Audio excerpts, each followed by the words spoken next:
ఉదయకాలం ప్రభువా తండ్రి కొన్ని ఇబ్బందుల వల్ల ప్రభువా తండ్రి నాయన 5 గంటల నుంచి 6 గంటల వరకు జరగవలసిన నాయన ఈ యొక్క జూమ్ ద్వారా ప్రభువా కొంచెం అయింది ప్రభువా క్షమించండి. ఇప్పుడు ప్రభువా తండ్రి నేను మీ దయగల మాటలు మరొక నాయన దాసు ద్వారా పాటు చేస్తుండగా మీరు కృప చూపండి. చేరొచ్చిన వీళ్ళందరినీ బట్టి స్తోత్రాలు చెల్లిస్తున్నాం నాయన తండ్రి. అదే విధంగా ఎర్రబొడ్డి గారు తల్లిని పిలుచుకున్నారు ప్రభా.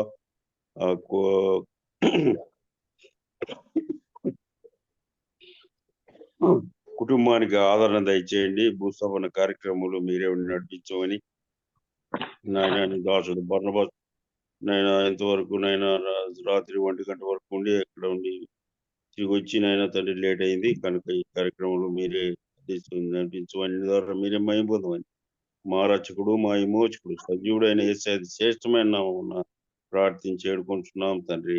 ఆమేన్. ఆమేన్. దేవుని కోసం రాజన్న పాట పాడి వినిపిస్తారు.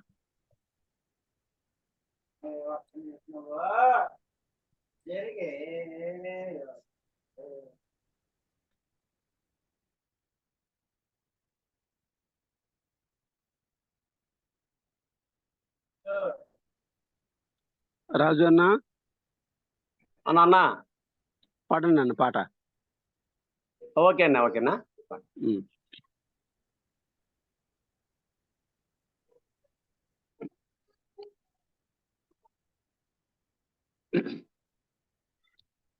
పాట పాడుకుందామండి. ఇది ప్రత్యేకమైన పాట, మన పాటల పుస్తకంలో లేదు. ప్రత్యేకమైన పాట పాడుకుందాం. అర్పింతును ఓ నా దేవా నా సమస్తం నీ సేవలో, నా సమస్తం నీ సేవలో అందించుమా నీ చేతిని అందుకొను మా యేసువా, అందుకొను మా యేసువా. అర్పింతును ఓ నా దేవా నా సమస్తం నీ సేవలో, నా సమస్తం నీ సేవలో. శోధన శ్రమలు వెంటాడినా ఓదార్చుచుండే నీ హస్తము, శోధన శ్రమలు వెంటాడినా ఓదార్చుచుండే నీ హస్తము, జీవ కిరీటము నా ముందుండే జీవిత కాలం నడుతును, జీవ కిరీటము నా ముందుండే జీవిత కాలం నడుతును. అర్పింతును ఓ నా దేవా నా సమస్తం నీ సేవలో, నా సమస్తం నీ సేవలో. నాలో నీ ధ్యానం నీ కోరాకే, నా యొక్క మార్గము నీ కోరాకే, నాలో నీ ధ్యానం నీ కోరాకే, నా యొక్క మార్గము నీ కోరాకే. సరళమైన త్రోవలను నాడచు బలము నాకియుమా, సరళమైన త్రోవలను నాడచు బలము నాకియుమా.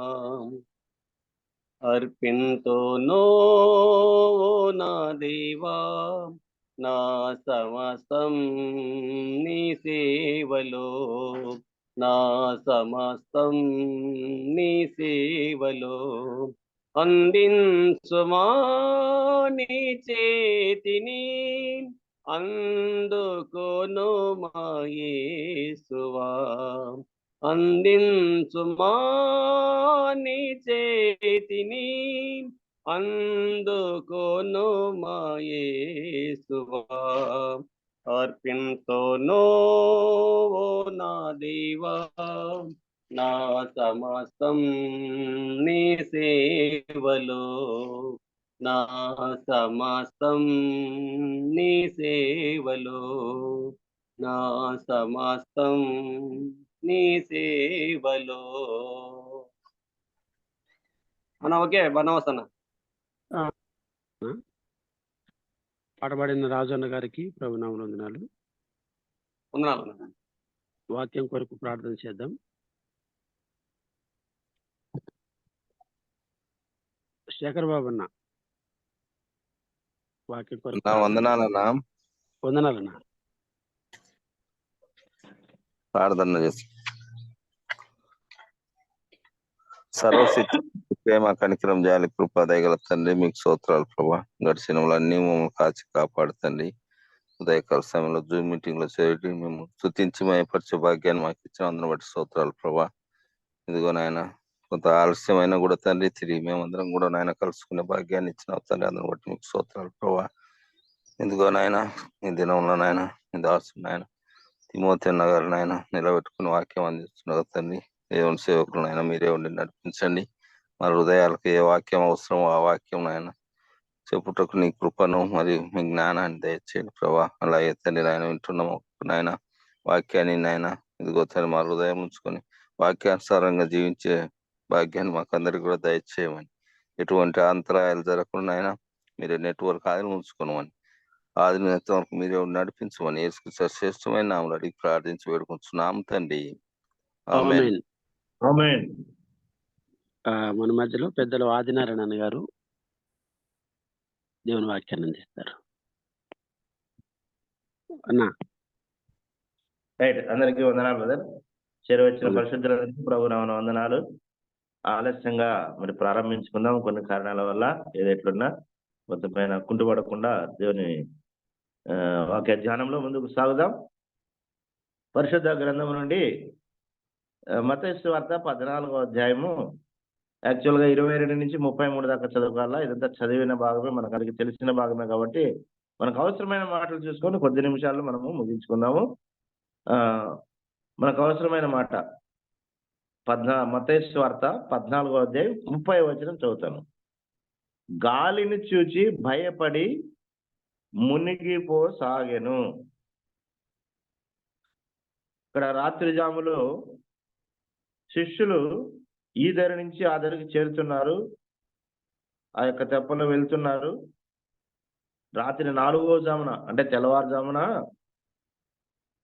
సముద్రం మీద అయినా నడుస్తూ వెళ్ళినప్పుడు వాళ్ళు శిష్యులు చూసి భయపడినారు. మీరు భయపడవద్దు, నేనే అని చెప్పేసి ప్రభువు చెప్పినప్పుడు పేతురు అంటాడు, ప్రభువా నీవే అయితే నీళ్ళ మీద నడిచి నీ యొద్దకు వచ్చేటప్పుడు నాకు సెలవిమ్మని అడుగుతాడు.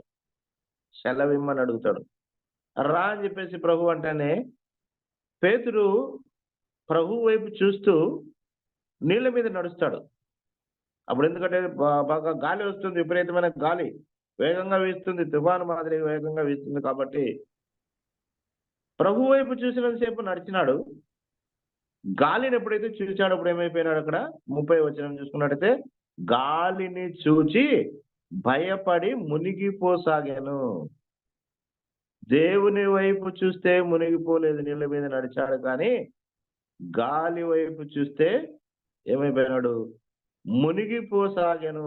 అయితే వెంటనే ప్రభువు వల్ల ఆయన రక్షించినట్టుగా కూడా మనం చూస్తున్నాం. అల్ప విశ్వాసి నువ్వెందుకు సందేహపడతీవి అంటే గాలిని చూసి సందేహపడ్డాడు కాబట్టి సముద్రంలో మునిగిపోసాగాడు.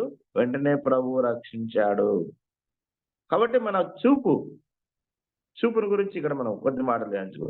మన చూపు, మనం లోకంలో ఉన్నాము, మన చూపు ఎటువైపు ఉంది మన చూపు? చూడండి, ఇక్కడ ఆలోచన చేసినట్టయితే అనేక మంది వాళ్ళు చూపులు మళ్లించుకొని నష్టపోయిన వారు ఉన్నారు. పేతురు గాలిని చూచి మునిగిపోసాగాడు. మునిగిపోలేదు కానీ మునిగిపోసాగాడు. అయ్యా మనము ఎటువైపు చూడాలా? ఎవరిని చూడాలా? మనము ప్రభువుని నమ్మినాం, మంచిది. యేసు ప్రభువుని నమ్మినాం, యేసు ప్రభు మార్గంలో నడుస్తున్నాం. లూకా సువార్త 9:22లో చెప్పినట్టు నాగటి మీద చేయి పెట్టిన వాడు వెనుకకు తిరగకూడదు. ఒకవైపు దేవుని వైపు చూసాం, దేవుని నమ్మినాం, విశ్వాసం ఉంచినాం, ఆ మార్గంలోనే నడవాలి కానీ వెనుకకు తిరగకూడదు. నాగటి మీద చేయి పెట్టిన వాడు వెనుకకు తిరగకూడదు. వెనుకకు తిరగకూడదు అంటే అటు ఇటు లోకాన్ని చూడకూడదు. మరి ఎవరిని చూడాలా?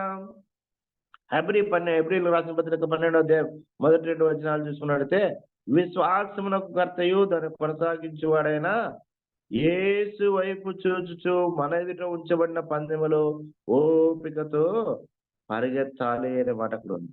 ఎవరి వైపు చూడాలంట? విశ్వాసం. మనం యేసు ప్రభు అయిన విశ్వాసం ఉంచాం. విశ్వాసమునకు కర్త, దానిని కొనసాగించేవాడు ఎవరంటే యేసు ప్రభు. ఆయన వైపు చూస్తూ ఏం చేయాలంటే మనము ముందుకు ఓపికతో కొనసాగాలి. ఓర్పు అనేది ఉండాలి ఈ లోకంలో. అవునండి, ఓర్పు చాలా అవసరం. ఆ ఓపికతో కొనసాగినట్లయితే మన గమ్యం మనం చేరగలం. గమ్యం చేరాలంటే ఓర్పు, అంతేకాదు ఇంకేముండాలా? మన చూపు ప్రభు వైపు ఉండాల. మన చూపు ప్రభు వైపు, మనకు ఓర్పు కలిగి ఉన్నట్లయితే మన గమ్యాన్ని మనం అనగా ఆ యొక్క పరమ కాయాన్ని మనం చేరగలుగుతాం, గమ్యాన్ని చేరగలుగుతాం. అలాగ లేకుండా అటు ఇటు మనము ఉండకూడదు. చూడండి, మరి మత్తయి సువార్త 6:24 ఏముందంటే, ఇద్దరు యజమానులకు ఎవరు దాసులుగా ఉండకూడదు. కాబట్టి ఇక్కడ లోకం కావాలా, తర్వాత ప్రభు కావాలంటే ఇద్దరికి మనం ఉండలేము. ఏదో ఒకటే ఉండాలా. మరి ప్రకటన 3:16 చెప్తాను, నువ్వు ఉంటే చల్లగానైనా ఉండు, వెచ్చగానైనా ఉండు, నులివెచ్చగా ఉండద్దు. నులివెచ్చగా ఉన్నట్టయితే నా నోటి నుండి నిన్ను ఉమ్మి వేస్తానని చెప్పేసి అక్కడ 3వ అధ్యాయంలో మనకు రాస్తారు. ఎఫ్సీ సంఘానికి ఒకటి రాస్తాడు. ఆ విధంగా మనం ఉంటే ప్రభువులో ఉండాలి, లేకుంటే లోకంలోనే ఉండాలి. రెండింటికే తప్పించి ప్రభు కార్యాలు, ఇక్కడ సాతాను కార్యాలు రెండు చేయడానికి అవకాశము ఉండకూడదు. మన చూపంతా ప్రభు, మన గురి ప్రభువే, గురివైపు చూడాలి. అంతేకాదు ఇక్కడ పేతురు ఏం చేశాడంటే సందేహించి అనే మాట ఉంది. ఇక్కడ సందేహించి 31వ వచనంలో, అల్ప విశ్వాసి ఎందుకు సందేహపడితివి? అవును, కాబట్టి సందేహం ఉండకూడదు. అంటే అనుమానం, డౌట్ అనేది ఉండకూడదు. మనకి ప్రభువుని నమ్మినాము, ఆయనకు సమస్తము సాధ్యమే, ఆయనకు అసాధ్యమైంది ఏది లేదు. ప్రభు పైన భారం వేస్తాం, ప్రభువులో కొనసాగుదాం. అది ఏమైనా కానీ, కష్టమైన, నష్టమైన, శ్రమైన, ఆపదైన, ఇబ్బంది అయినా ప్రభువే మన గురిగా ఉండాలి తప్ప మరి ఇతర ఏది మన గురి ఉండకూడదు. అందుకే సందేహించేవాడు ఎట్లుంటాడంటే, యాకోబు రాసిన పత్రిక 1వ అధ్యాయం 6వ వచనం 7వ వచనం చెప్తాడు, సందేహించేవాడు సముద్ర తరంగమును పోలియుండును, వాడు ద్విమనస్కుడై సమస్త మార్గముల యందు అస్థిరుడు.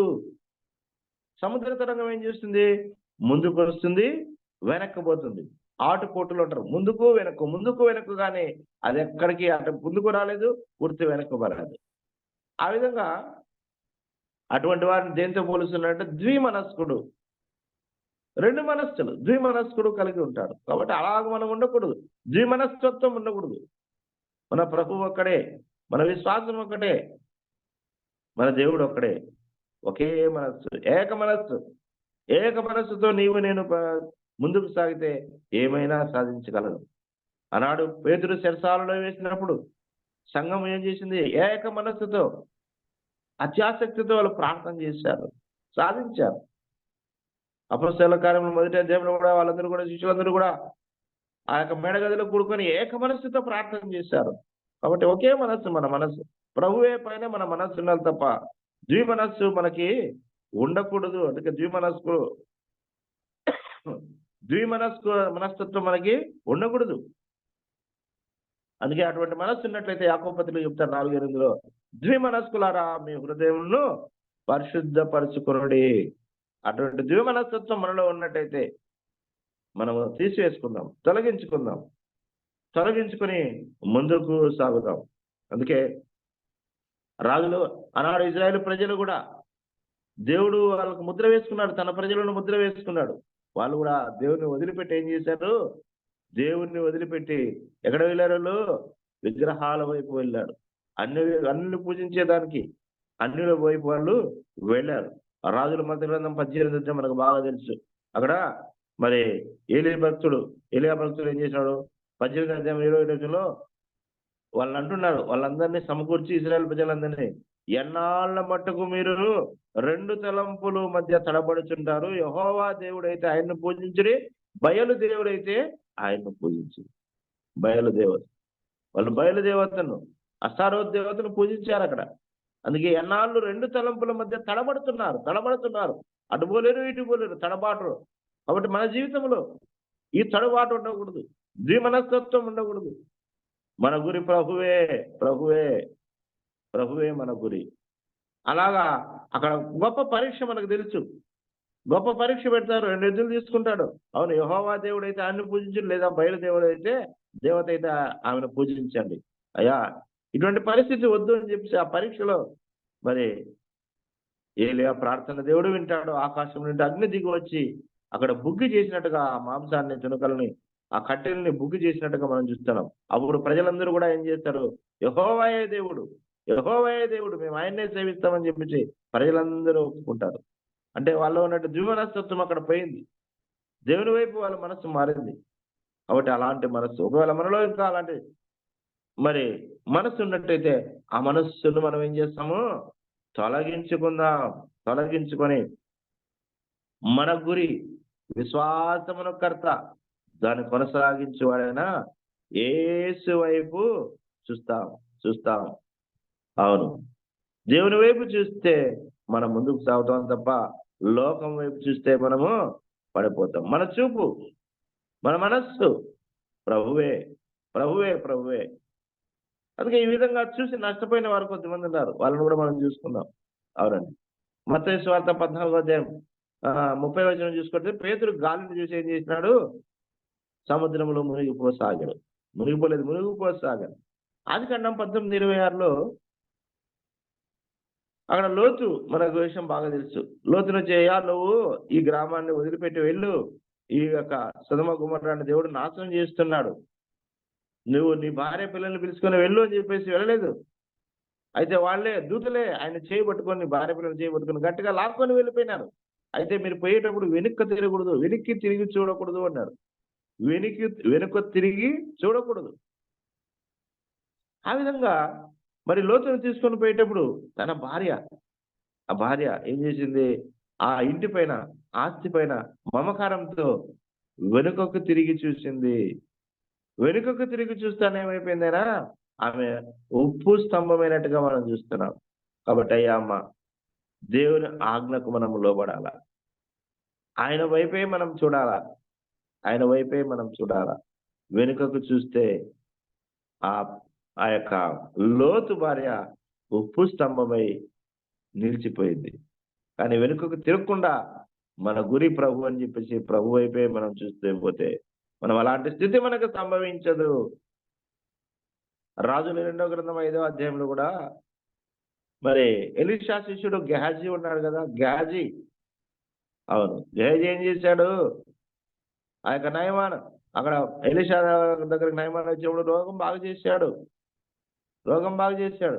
ఆయన కానుక ఇస్తుంటే తీసుకోలేదు ఎలీషా. అప్పుడు ఏం చేశాడు? గెహాజీ దాన్ని ఆశించి, 5వ అధ్యాయం, రాజుల 2వ గ్రంథం 5వ అధ్యాయం 26-27 పెట్టాడు. మరి గెహాజీ దానిని ఆశించి ఆ వస్త్రాలపై తెచ్చుకున్నాడు, ఆ యొక్క బహుమానాన్ని తెచ్చుకున్నాడు. అప్పుడు అదంతా కూడా ఆ ఎలీషా ప్రవక్తకు తెలుసు. అయ్యా, నువ్వు ఎక్కడి నుంచి వచ్చావంటే, నేను ఎక్కడికి పోలేదే అంటున్నాడు. అయితే ఆ కుష్ఠరోగం అతనికి పోయిన కుష్ఠరోగం నీకు నీ కుటుంబానికి వస్తుంది అన్నాడు. చూడండి, ఆయనకంతా వచ్చింది కుష్ఠరోగం. గెహాజీకి ఏమొచ్చింది? లోకం వైపు చూశాడు, అంటే ధనం వైపు చూసినాడు, వస్త్రాల వైపు చూసినాడు, దేవుని వైపు చూడలేదు. ఈ ద్విమనస్తత్వం ఉంది ఇతనికి. ఇటు దేవుడు కావాలా, అటు లోకము కావాలా. ద్విమనస్తత్వం కలిగి ఏమైపోయినాడు? కుష్ఠరోగాన్ని తెచ్చుకున్నట్టుగా ఇక్కడ మనం చూస్తున్నాం. లూకా సువార్త 18వ అధ్యాయంలో ఒక ధనవంతుడు వచ్చాడు యేసు ప్రభు దగ్గరికి. అయ్యా, నిత్య రాజ్యానికి వారసుడు నేనేం చేయాలా అన్నాడు. నీకు కలిగినవన్నీ అమ్ము, నువ్వు కలిగినవన్నీ అమ్మేసి బీదలకు దానం చేయంటే ఏమంటాడు? ఒకడే అంటాడు. ఆయన ధనవంతుడు కాబట్టి అమ్మడానికి ఇష్టపడలేదు. ఏం చేశాడు? వెనక్కి తిరిగి వెళ్ళిపోయిన వాడుగా చూస్తున్నాడు. వెనక తిరిగి వెళ్ళిపోయినాడు. ఏమైపోయింది? అందుకే అక్కడ రాయబడింది లూకా సువార్త 18వ అధ్యాయంలో, ధనవంతుడు వ్యసనపడినాడు. ఆ ధనం పోగొట్టుకోవడానికి ఇష్టపడలేదు, పరలోక రాజ్యాన్ని పోగొట్టుకున్నాడు. అంతే కదా, పరలోక రాజ్యాన్ని పోగొట్టాడు. ధనాన్ని చూసినాడు కానీ ముందున్నటువంటి మరి ఆ యొక్క పరలోక రాజ్యాన్ని, దేవుని రాజ్యాన్ని చూడలేదు. ధనాన్ని చూసినాడు, వెనుకకు చూసినాడు, ముందు చూపు లేదు ఆయన కూడా. ఆ రాజ్యాన్ని, ఆ విలువైనటువంటి ఆ యొక్క శ్రేష్టమైనటువంటి పరలోక రాజ్యాన్ని, అనుభవాన్ని పోగొట్టుకొని ధనవంతుడు తిరిగి ధనవంతుడుగానే వెళ్ళిపోయినాడు. అననీయ సప్పిరాలంతే కూడా అంతే కదా, ధనాన్ని ఆశించి ఏం చేశారు? ప్రాణాలని పోగొట్టుకున్నారు. అయ్యా అమ్మ వీళ్ళందరూ కూడా మనం చూసుకున్నట్టయితే ఏం చేశారు? ప్రభు వైపు చూడలేదు, వాళ్ళ భవిష్యత్తు నా గురించి ఆలోచించలేదు. అన్ని లోకం చూశారు, నాగటి మీద చేయి పెట్టారు కానీ వెనుకకు చూశారు. వెనుకకు చూచి నష్టపోయిన వారుగా చూస్తున్నాం. కాబట్టి మనం కూడా ఎక్కడ ఉన్నాం మనం అంటే ప్రభువులో ఉన్నాం, ప్రభు మార్గంలో నడుస్తున్నాం. విశ్వాసమున కర్త దాన్ని కొనసాగించబడిన యేసు వైపు చూస్తూ మన ఎదుటి నుంచి పడిన పందెం ఇది. ఒక పందెములో ఉన్నాం మనము, పందెపు రంగంలో మనం ఉన్నాం.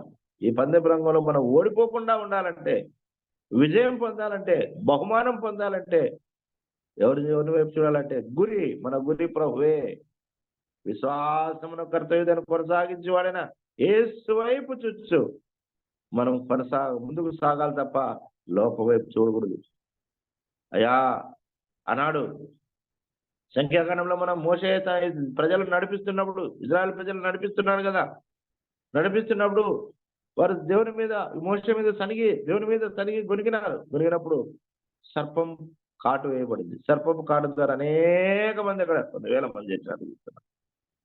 అయితే దేవుడు మరి మోషే వారి పక్షాన దేవునికి మొరపెట్టినప్పుడు, అయ్యా నువ్వు ఇతర సర్పాన్ని చేయించు, ఒక ఇతర సర్పమును చేయించు, ఆ ఎత్తైన స్తంభం మీద దాన్ని పెట్టు, దాని వైపు చూచిన వాడు బ్రతుకుతాడు అని చెప్పాడు. కాబట్టి ఇతర సర్పాన్ని చేయించి ఒక ఎత్తైన స్తంభం మీద పెట్టి, ఎవరైతే సర్పపు కాటు వేయబడిందో వాళ్ళందరూ కూడా ఆ యొక్క స్తంభం మీద ఉన్నటువంటి ఇత్తడి సర్పం వైపు చూసి బ్రతికినారు. అంటే ప్రభు వైపు చూసి బ్రతికినారు, దేవుని వైపు చూసి బ్రతికినట్టుగా ఇక్కడ మనం చూస్తున్నాం. అందుకే యేసు ప్రభు చెప్తున్నాడు 18వ గ్రంథంలో యెషయా 45:2, భూదిగంత నివాసులారా నా వైపు చూసి రక్షణ పొందుడి. అయ్యా సకల జనులను పిలుస్తున్నాడు, ఆయన వైపు చూడాలి. ఆయన వైపు చూస్తే మనకేముంది? రక్షణ ఉంది, బ్రతుకుంది, నిత్య జీవం ఉంది. ఆయన వైపు చూసి మనం బ్రతికే వారంగా ఉండాలి. కాబట్టి 2 తలంపులు లోకంలో ఉన్నాం, 2 తలంపుల్ని, ద్విమనస్తత్వాన్ని మనం వదిలిపెడదాం. ఉంటే చల్లగానే ఉందాం, లేదంటే వెచ్చగానే. ఈ యొక్క నులివెచ్చనితనాన్ని మనము తీసివేసుకుందాం మనలో. అయ్యా ప్రత్యేకంగా జీవిస్తాం, ప్రభు కోసం ప్రత్యేకంగా జీవిస్తాం. ఎలాంటి జీవితం? ప్రభు కోసం నిలిచిన వారు, ప్రత్యేకంగా జీవించిన వారు అనేక మంది ఉన్నారు కదా, ప్రభు కోసం ప్రత్యేకంగా జీవించిన వారు. చూడండి, మనకు అందరికీ బాగా తెలుసు. ఎస్తేరు గ్రంథంలో ఒక మాట చూసుకున్నట్టయితే 3వ అధ్యాయం, ఎస్తేరు గ్రంథం 3వ అధ్యాయం 8వ వచనంలో ఒక మంచి మాట ఉంది. ఎస్తేరు గ్రంథం 3వ అధ్యాయం 8వ వచనంలో ఒక మంచి మాట చదివి వినిపిస్తా. అంతటా హామాను ఐశ్వర్యతో చెప్పినది ఏమనగా, మీ రాజ్య సంస్థానములన్నిటి యందు జనులలో ఒక జాతి వారు చెదరి ఉన్నారు. వారి విధులు సకల జనుల విధులకు వేరుగా ఉన్నవి. వారు రాజు యొక్క ఆజ్ఞను గైకొన్న వారు కారు, కాబట్టి వారిని ఉండనిచ్చుట రాజుకు ప్రయోజనకరము కాదు. ఈ హామాను రాజుతో చెప్తున్నాడు. ఏమని చెప్తున్నాడు? అయ్యా మన రాజ్యంలో అనేక జాతుల వారు, మన సంస్థానంలో అనేక జాతుల వారు ఉన్నారు. అయితే ఒక జాతి వారు ఉన్నారు. వారు ఎలాంటి వారంట? ఇక్కడ రాయబడిన మాట, వారి విధులు సకల జనుల విధులకు వేరుగా ఉన్నవి. సకల జనుల విధులకు వేరుగా ఉన్నవి. వారు రాజు యొక్క ఆజ్ఞను గైకొన్న వారు కారు. కాబట్టి ఈ లోకంలో ఉన్నాం, మనం అన్నిల మధ్య ఉన్నాం. మన విధులు, మన ప్రవర్తన, మన మాట, మన నడక ఎలాగుండాలంట? అక్కడ ఆనాడు యూదులు ఎట్టున్నారు, అక్కడ అన్ని దేశంలో ఉన్నా కూడా వారి విధులు వేరుగా ఉన్నాయి, ప్రత్యేకంగా ఉన్నాయి. వారు ప్రత్యేకంగా వారి దేవుని నమ్మిన దేవుణ్ణి, వారి ఆజ్ఞలను పాటిస్తూ ఉన్నారు తప్ప వారితో పాటు కలిసి ఉన్నా కూడా వారి యొక్క మరి దేవుడు వేరుగా ఉన్నాడు, వారి యొక్క మాటలు వేరుగా ఉన్నాయి, వారి పూజలు వేరుగా ఉన్నాయి. కాబట్టి మనం కూడా లోకంలో ఉన్నాం, అన్నిల మధ్యలో ఉన్నాం. కాబట్టి మనం కూడా ఎట్టుండాలా? మూర్ఖులకు ఇతరం వారికి వేరుగా ఉండాలి, ప్రత్యేకింపబడిన వారంగా ఉండాలా. మన విధులన్నీ ప్రత్యేకత ఉండాలా. కొంతమంది నమ్మినారు అన్నీ చేస్తాం, అన్నీ చేయకూడదు. మన విధులు, మన రాఖీ పండుగ వచ్చింది, మన చాలా మంది, అవునండి, కొంతమంది చూసేవారు రాఖీలు కడతాన్నారు. మనం కట్టుకోవచ్చున్నారు రాఖీలు. మన విధి ఎట్లుండాలంటే ప్రత్యేకంగా ఉండాలా. అవును, నమ్మిన వారికి దేవుడే మనల్ని కాపాడతాడు, అంతే. ఆయన కాపాడేవాడు, సర్వశక్తిమంతుడు ఆయన. మన రాఖీలు ఇట్లాంటి అవసరమా? ఇది ద్విమనస్తత్వం అంటారు, రెండు తలంపులు అంటారు. ఇలాంటివి మనకు ఉండకూడదు. ప్రత్యేకత, అవునండి, మేము కట్టుకోము. ప్రత్యేకత ప్రతి దాంట్లో. కొంతమంది ప్రసాదం ఇస్తారు, ప్రత్యేకత మనం చూపించాలా. నేను క్రైస్తవ బిడ్డల మంది ప్రత్యేకత ఉండాలా. ఇక్కడ ఏమున్నాడు? ఈ యొక్క మొరదకాయ వంగి నమస్కారం చేయలేదు, ఎందుకంటే మా దేవునికి తప్ప మేము ఎవరికి నమస్కారం చేయమంటున్నారు. మా దేవునికే నమస్కారం చేసేప్ప మనుషులకు నమస్కారం చేయమంటున్నారు. ఆయన విధి ప్రత్యేకతంగా ఉంది. సకల విధుల జనులు, ఆ జనులు విధులు వేరుగా ఉన్నాయి, ప్రత్యేకంగా ఉన్నాయి. మొరదకాయ మరి వంగలేదు కాబట్టి ఆయన ఉరి వేయించాలనుకోండి, ఉరికొమ్మం చేయించాడు. ఎవరు తిరిగి? ఆయనే. ఆమెనే ఆ ఉరికొమ్మం మీద ఉరి వేయబడ్డాడు. చూడండి. కాబట్టి మన ప్రత్యేకత కనిపించాల, మనం ప్రత్యేకంగా జీవించాల. దానియేలు గ్రంథంలో కూడా మన షడ్రక్ మేషక్ అబేద్నెగోలు కూడా మనకు తెలుస్తారు కదా. షడ్రక్ మేషక్ అబేద్నెగోలు ఆ రాజు బంగారు ప్రతిమను చేయిస్తాడు. అయ్యా మీరు దీనికంతా మొక్కండి అంటే తినారా? లేదే. వాళ్ళు ఒకే మాట చెప్తారు అక్కడ, అయ్యా మా దేవుడు రక్షించుటకు సమర్థుడు, ఒకవేళ ఆయన రక్షించకపోయినా నెబుకద్నెజరు నీ ప్రతిమకు మాత్రం మేము మొరక్కము. చూడండి ఎంత భక్తిగా ఉన్నారో వాళ్ళు. మా దేవుడు రక్షించుటకు సమర్థుడు అని విశ్వాసం ఉంచాలి. అది సమర్థుడైన దేవుడు. ఒకవేళ ఆయన రక్షించకపోయినా నీకు మాత్రం మేము మొక్కను. మా దేవుని కోసం చావనైనా చస్తాం కానీ నీకు మొక్కం. ఇది మన తీర్మానం ఉండాలి. అదే ద్విమనస్సు మనకు ఉండకూడదు. ద్విమనస్సు, రెండు తలంపుల మధ్య తడబడకూడదు. అందుకే ఇక్కడ పేతురు ఏం చేసినాడు?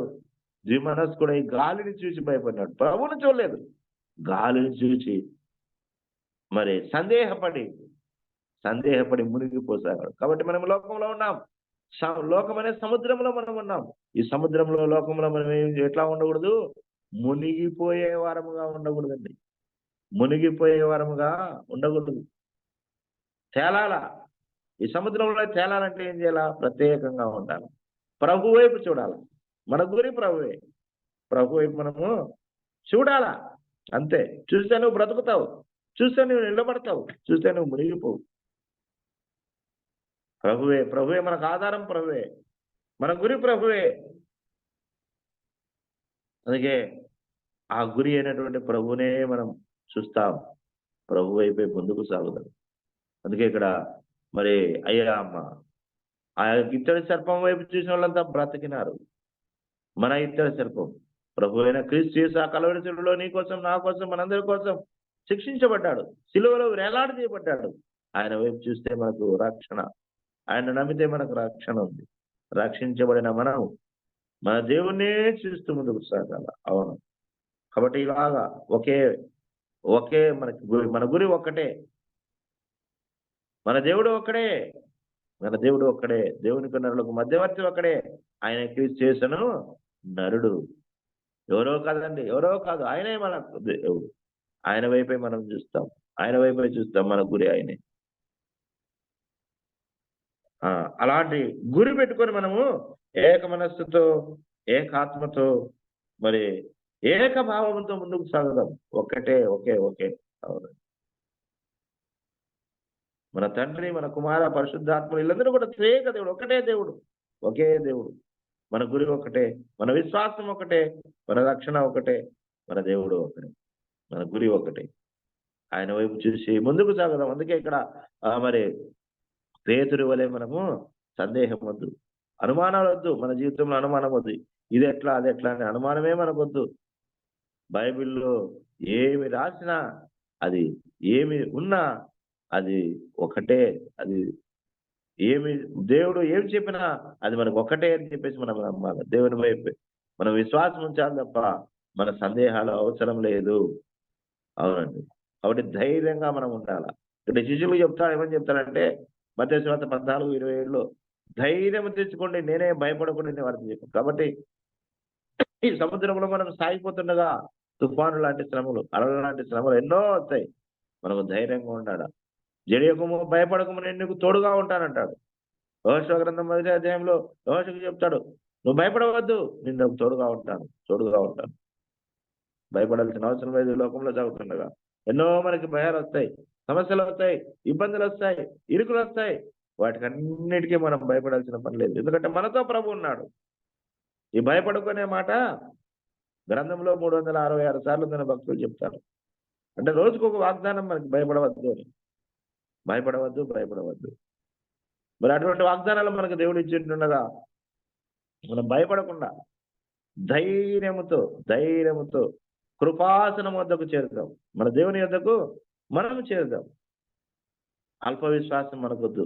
పేతురు అంటాడు కదా, అల్ప విశ్వాసి ఎందుకు సందేహపడుతుంది. అల్ప విశ్వాసం మనకొద్దు. నీళ్ళ మీద నడిచినాడు పేతురు. మనం ఎక్కడ దేవుడు ఆజ్ఞాపిస్తే ఎక్కడ నీళ్ళ మీద కాదు కూడా, ఆకాశంలో నడవమంటే కూడా మనం నడుస్తాం. ఆయన వైపు చూస్తే ఆయన రాన వింటున్నాడు. మనల్ని ఆకాశమే మేఘమండలం మీద మళ్ళీ తీసుకొని, మేఘమండలం మీద ఆయన వస్తాడు. ఆయన ఉన్న చెడు మనం తీసుకొని పోతాడు. ఆయనతో మనం సదాకాలం ఉంటాం. అదే మన గురి. ఆ యొక్క పరమ కణాను సియోను పట్టణానికి మనం తీసుకొని పోయి అక్కడ నిరంతరము ఆయనతో సంతోషంతో ఆనందంతో గడిపే గొప్ప ధన్యతను మనకు దేవుడు ఇచ్చాడు. ఆ గురి మనం కలిగి ఉండాలి. అవునండి, ఆ గురి మన గురి ఆయనే. అటు ఇటు మనము ఉండకోకుండా ప్రభు వైపు చూసి, అవునండి, ప్రభు వైపు చూసి విశ్వాసముతో అవునండి, విశ్వాసముతో ముందుకు సాగుదాం. మరి ద్విమనస్తత్వం తీసివేస్తాం, వెనుక తిరుగుకోకుండా ఉందాం. అతి కృప దేవుడు మనకు దయచేయును గాక. సమయం ఇచ్చిన వందనాలు తెలియజేస్తాను అన్న. ఈరోజు కొద్దిగా ఆలస్యమైనప్పటికీ దేవుని వాక్యాన్ని వినగలిగాం. వాక్యం అందించిన పెద్దలు ఆదినారాయణ గారికి ప్రభునామములు ముగింపు ప్రార్థన చేసుకున్నాము. పెద్దలు ఆదినారాయణ మన రూబెన్ అన్న ముగింపు ప్రార్థన చేసుకున్నామండి.